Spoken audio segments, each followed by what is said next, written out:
Metzengerstein by Edgar Allan Poe 1850 Pestis eram vivus moriens to amor zero. Martin Luther Horror and fatality have been stalking abroad in all ages. Why then give a date to this story I have to tell? Let it suffice to say, that at the period of which I speak, there existed, in the interior of Hungary, a settled although hidden belief in the doctrines of the metempsychosis. Of the doctrines themselves, that is, of their falsity, or of their probability, I say nothing. I assert, however, that much of our incredulity, as Lobroyer says, of all our unhappiness vents in epuvoyer souls. But there are some points in the Hungarian superstition which were fast verging to absurdity. They, the Hungarians, differed very essentially from their Eastern authorities. For example, the soul, said the former, I give the words of an acute and intelligent Parisian, needem oneself voiced ons uncorsensible, o rest unschivel, unchen, unhamim, nescalar semblance tangible disease animux. The families of Berlifitzing and Metzengerstein had been at variance for centuries. Never before were two houses so illustrious, mutually embittered by hostility so deadly. Indeed, at the era of this history, it was observed by an old crone of haggard and sinister appearance, that fire and water might sooner mingle than a Berlifitzing clasped the hand of a Metzengerstein. The origin of this enmity seems to be found in the words of an ancient prophecy: a lofty name shall have a fearful fall when, as the rider over his horse, the mortality of Metzengerstein shall triumph over the immortality of Berlifitzing. To be sure, the words themselves had little or no meaning. But more trivial causes have given rise in that no long while ago to consequences equally eventful. Besides, the estates, which were contiguous, had long exercised a rival influence in the affairs of a busy government. Moreover, near neighbors are seldom friends, and the inhabitants of the castle Berlifitzing might look, from their lofty buttresses, into the very windows of the palace Metzengerstein. Least of all had the more than feudal magnificence, thus discovered, a tendency to allay the irritable feelings of the less ancient and less wealthy Berlifitzings. What wonder then, that the words, however silly, of that prediction, should have succeeded in setting and keeping at variance two families already predisposed to quarrel by every instigation of hereditary jealousy. The prophecy seemed to imply, if it implied anything, a final triumph on the part of the already more powerful house, and was of course remembered with a more bitter animosity by the weaker and less influential. Wilhelm, Count Berlifitzing, although loftily descended, was, at the epoch of this narrative, an infirm and doting old man, remarkable for nothing but an inordinate and inveterate personal antipathy to the family of his rival, and so passionate a love of horses, and of hunting, that neither bodily infirmity, great age, nor mental incapacity, prevented his daily participation in the dangers of the chase. Frederick, Baron Metzengerstein, was, on the other hand, not yet married, followed him quickly after. Frederick was, at that time, in his 15th year.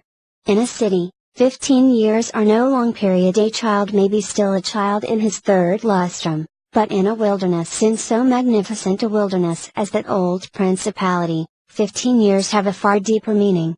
The beautiful Lady Mary. How could she die? And of consumption. But it is a path I have prayed to follow. I would wish all I love to perish of that general disease. How glorious to depart in the heyday of the young blood, the heart of all passion, the imagination all fire, mid the remembrances of happier days in the fall of the year, and so be buried up forever in the gorgeous autumnal leaves. Thus died the Lady Mary. The young Baron Frederick stood without a living relative by the coffin of his dead mother. He placed his hand upon her placid forehead. No shudder came over his delicate frame, no sigh from his flinty bosom. Heartless, self-willed and impetuous from his childhood, he had reached the age of which I speak through a career of unfeeling, wanton, and reckless dissipation, and the barriers had long since arisen in the channel of all holy thoughts and gentle recollections. From some peculiar circumstances attending the administration of his father, the young Baron, at the decease of the former, entered immediately upon his vast possessions. Such estates were seldom held before by a nobleman of Hungary. His castles were without number. The chief in point of splendor and extent was the Chateau Metzengerstein.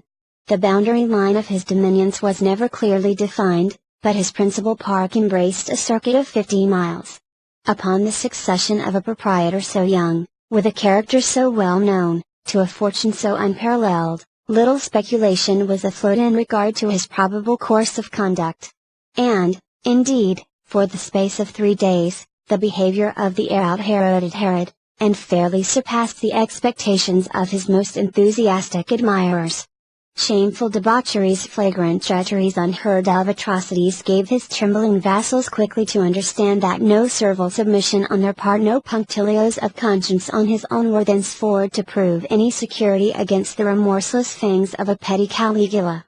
On the night of the 4th day, the stables of the castle Berlifitzing were discovered to be on fire, and the unanimous opinion of the neighborhood added the crime of the incendiary to the already hideous list of the Baron's misdemeanors and enormities.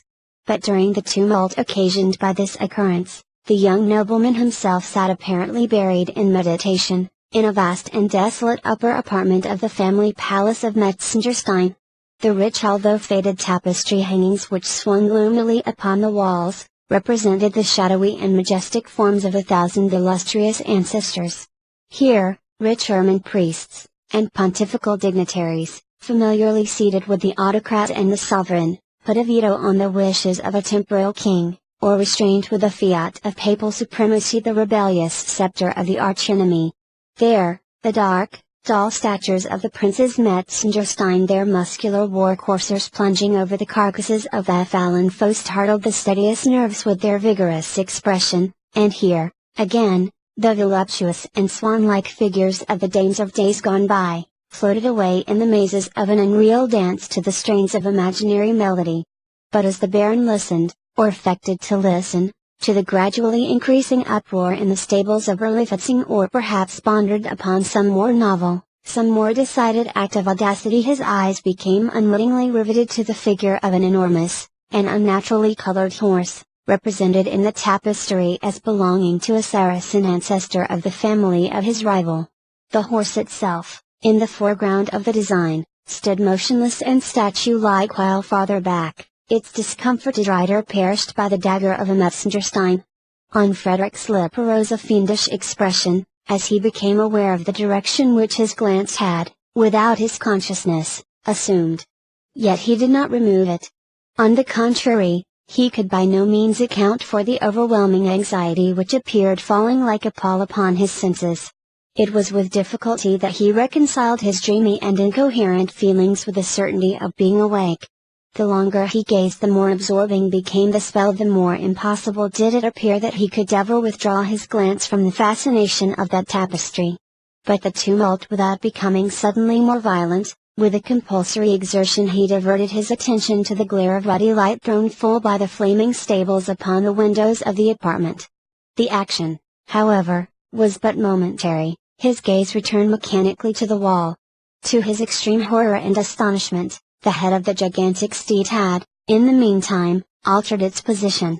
The neck of the animal, before arched, as if in compassion, over the prostrate body of its lord, was now extended, at full length, in the direction of the Baron.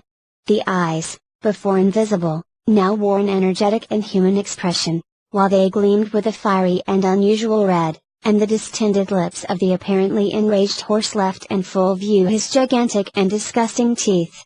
Stupefied with terror, the young nobleman tottered to the door.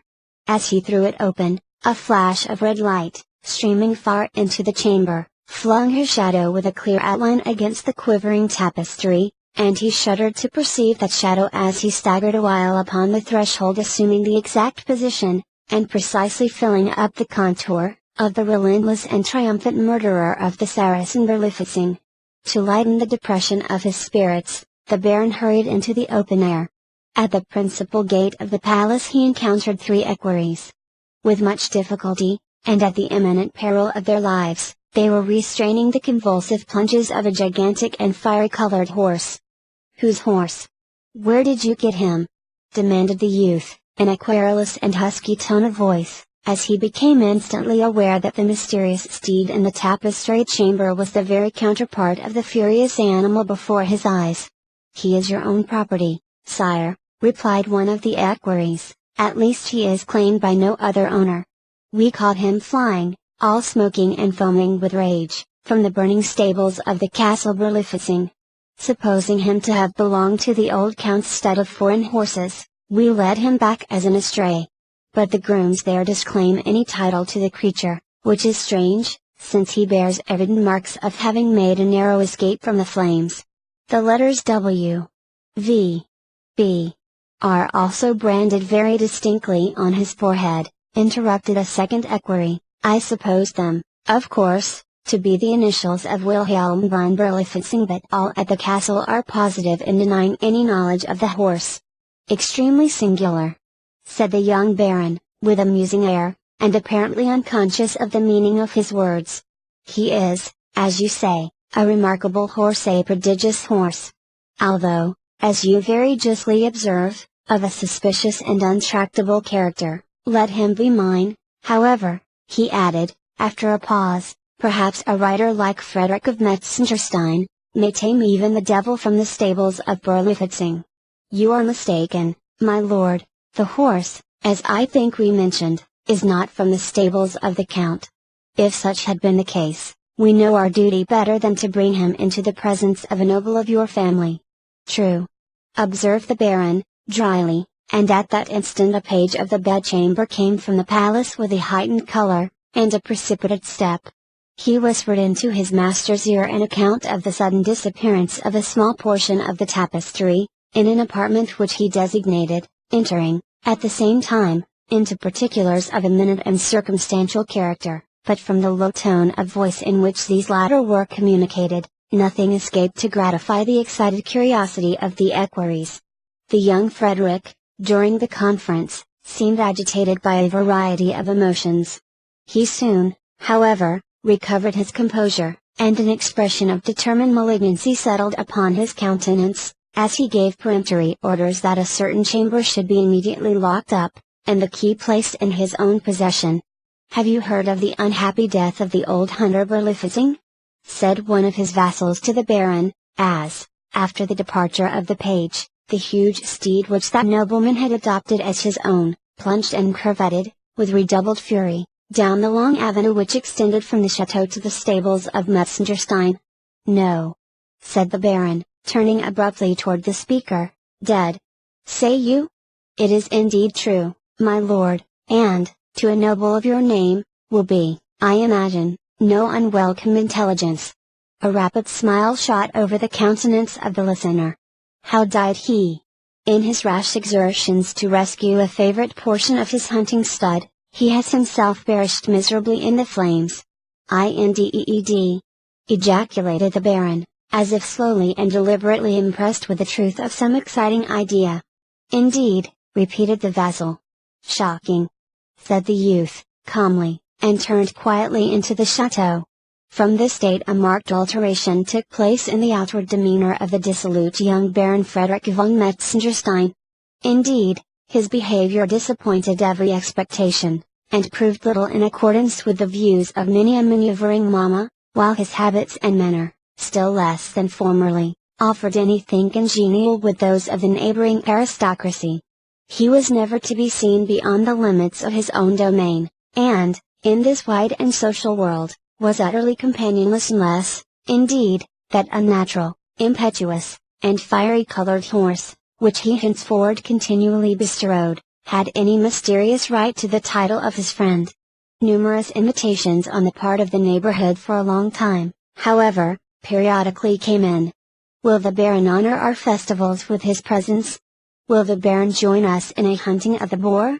Metzengerstein does not hunt, Metzengerstein will not attend, were the haughty and laconic answers. These repeated insults were not to be endured by an imperious nobility. Such invitations became less cordial, less frequent in time they ceased altogether. The widow of the unfortunate Count Berlifitzing was even heard to express a hope that the baron might be at home when he did not wish to be at home, since he disdained the company of his equals, and ride when he did not wish to ride, since he preferred the society of a horse. This to be sure was a very silly explosion of hereditary pique, and merely proved how singularly unmeaning our sayings are apparent to become, when we desire to be unusually energetic. The charitable, nevertheless, attributed the alteration in the conduct of the young nobleman to the natural sorrow of a son for the untimely loss of his parents, forgetting, however, his atrocious and reckless behavior during the short period immediately succeeding that bereavement. Some there were, indeed, who suggested a too haughty idea of self-consequence and dignity. Others again, among them may be mentioned the family physician, did not hesitate in speaking of morbid melancholy, and hereditary ill health, while dark hints, of a more equivocal nature, were current among the multitude. Indeed, the Baron's perverse attachment to his lately acquired charger, an attachment which seemed to attain new strength from every fresh example of the animal's ferocious and demon-like propensities, at length became, in the eyes of all reasonable men, a hideous and unnatural fervor.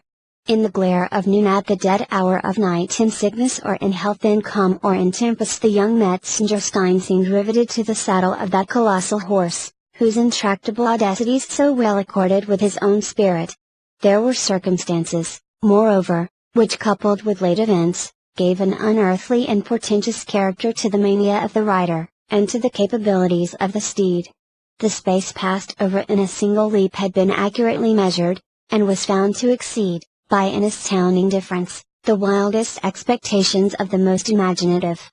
The Baron, besides, had no particular name for the animal, although all the rest in his collection were distinguished by characteristic appellations.